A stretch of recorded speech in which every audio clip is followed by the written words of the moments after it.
రచ్చ రాజకీయం at the rate of 5 PM స్వాగతం. నేను మీ ఫజల్. ఈరోజు బులెటిన్లో ఫేక్ స్వాతంత్ర సమర యోధుడు ఉప్పల్లో 10 ఎకరాలు అంటే 100 కోట్ల భూమిని నొక్కేశారు. ఈ స్కామ్ వెనుక ఎవరున్నారు? జీవో 77 దెబ్బ అంటే థియేటర్ని ఏసీగా చేయాలా లేకపోతే మూసేయాలా? హైదరాబాద్లో పాన్ మసాలా అక్రమ దందా 160 కోట్ల పన్ను ఎగవేత. ఈ వార్తల్ని మనం 5 PM బులెటిన్లో చూద్దామా?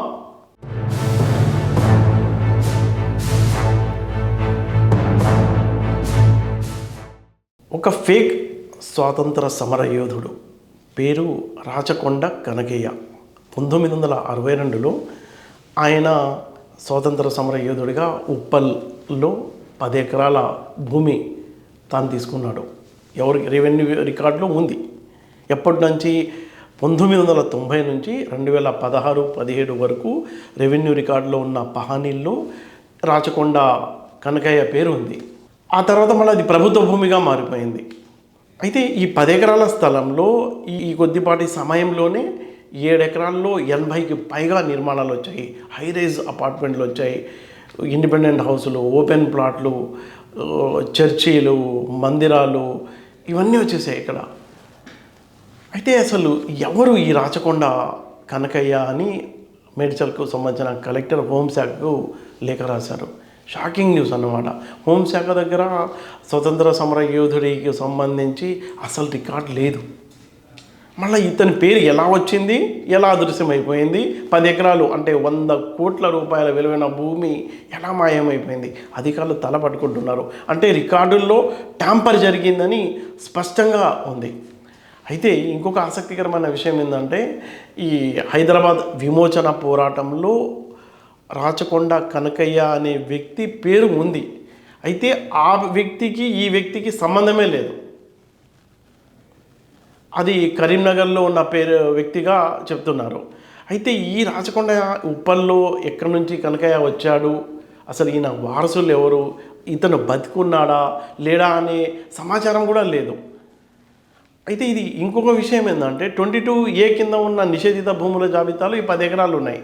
అయినా అమ్మేశారు, మొత్తం అమ్మేశారు. భారీ ఎత్తున కన్స్ట్రక్షన్లు జరిగిపోయినాయి.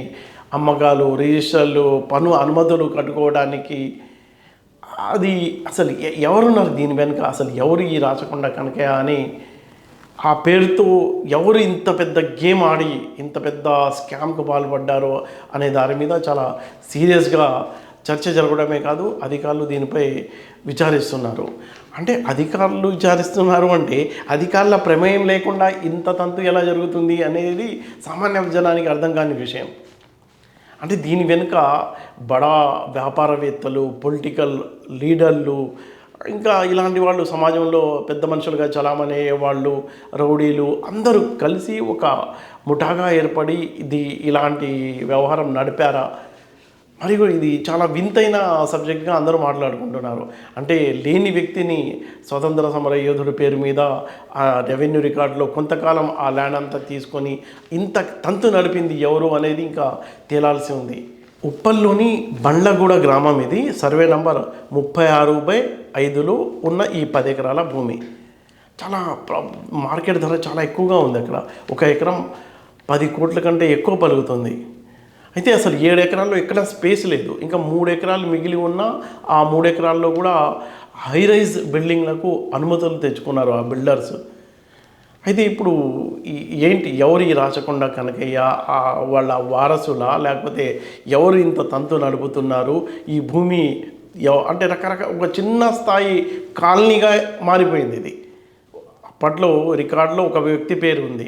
ఆ వ్యక్తి పేరుతోనే ఉందా ఈ భూమి అంటే లేదు. ఇప్పుడు ఆ వ్యక్తికి సంబంధం లేకుండా ఉంది. ఆ రికార్డులో నుంచి కూడా ఆయన పేరు కూడా వెళ్ళిపోయింది. ఇప్పుడు మిగిలింది ఏంటి? 22A కింద ఉన్న నిషేధిత భూమి. నిషేధిత భూమిలో ఒక కాలనీ ఏర్పడింది, ప్రజలంతా కొనుక్కున్నారు. ఇలాంటి సందర్భంలో ఇప్పుడు ప్రభుత్వం కానీ ఆ రెవెన్యూ అధికారులు కానీ ఏం చేయబోతున్నారు అనేది ఉత్కంఠగా మారింది.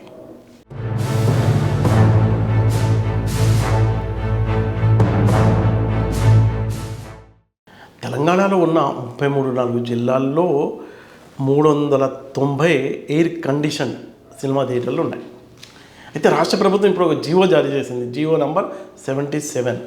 ఆ జీవో ప్రకారం టికెట్లు రేట్లు పెంచుకోవాలంటే ఈ థియేటర్లన్నీ ఏసీగా షిఫ్ట్ కావాలి. అంటే ఇప్పుడు పరిస్థితి ఒక ఏసీగా మార్చుకోవాలంటే 60 నుంచి 80 లక్షల రూపాయల వరకు ఖర్చు వస్తుంది. అంత ఖర్చు భరించడానికి సింగిల్ స్క్రీన్ థియేటర్ యజమానులు సిద్ధంగా లేరు. వాళ్ళైతే ఆందోళనకు సిద్ధమవుతున్నారు.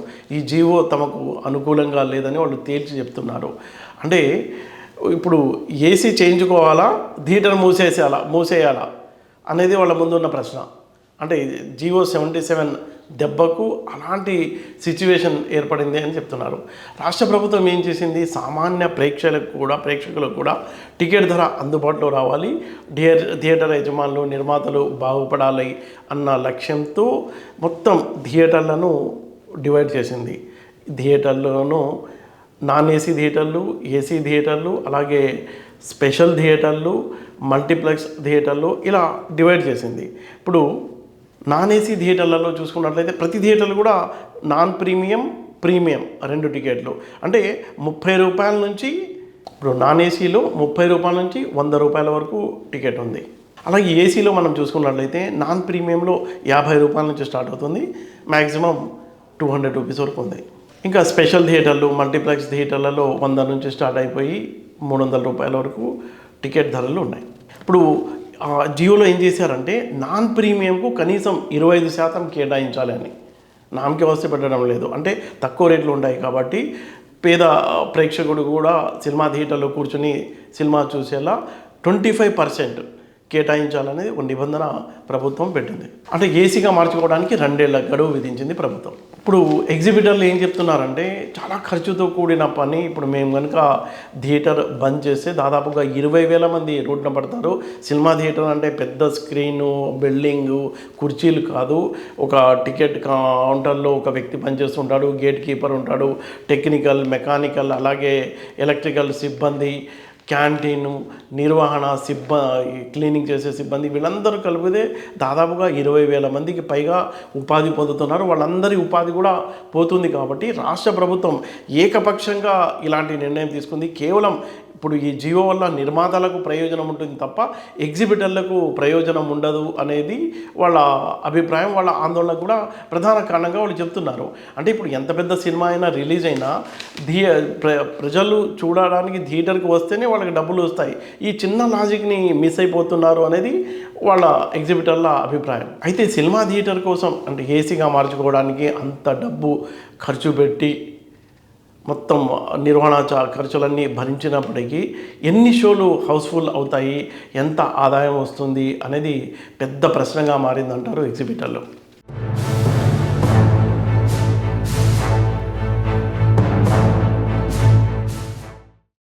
పాన్ మసాలా హైదరాబాద్ శివారు ప్రాంతం అంటే ఈ మేడ్చల్ మల్కాజ్గిరి జిల్లాలో దొమ్మర పోచంపల్లి సమీపంలో ఒక నిర్జన ప్రదేశంలో ఒక షెడ్ వేసి ఉంది.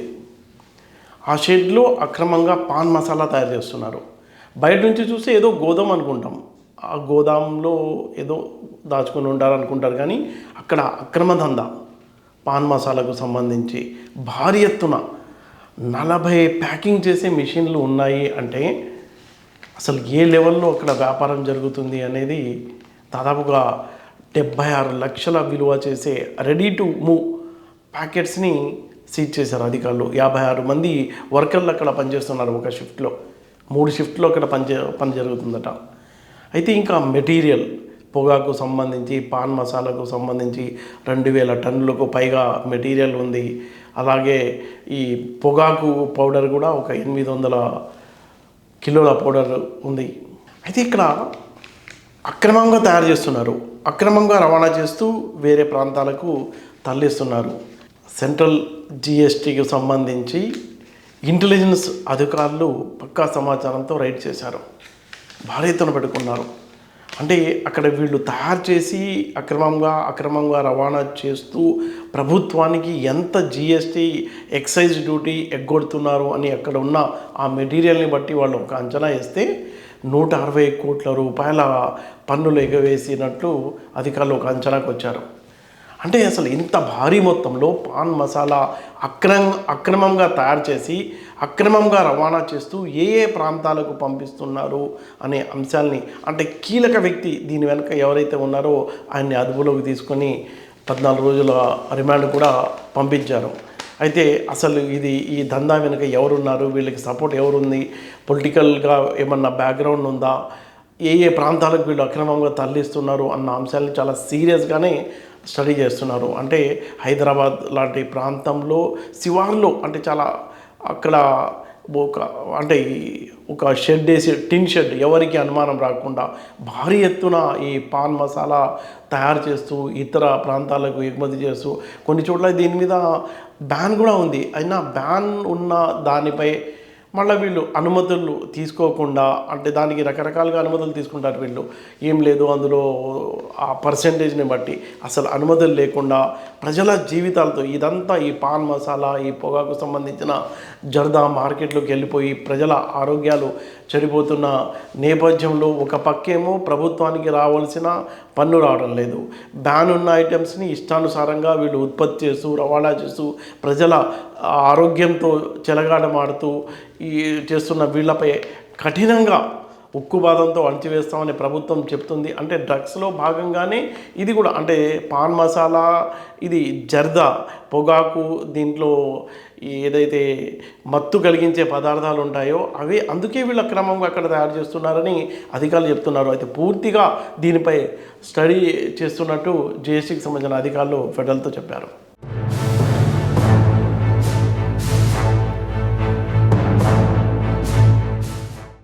చూస్తూనే ఉండండి రచ్చ రాజకీయమైన ధర 5 PM రేపటి బులెటిన్లో మళ్ళీ కలుద్దాం.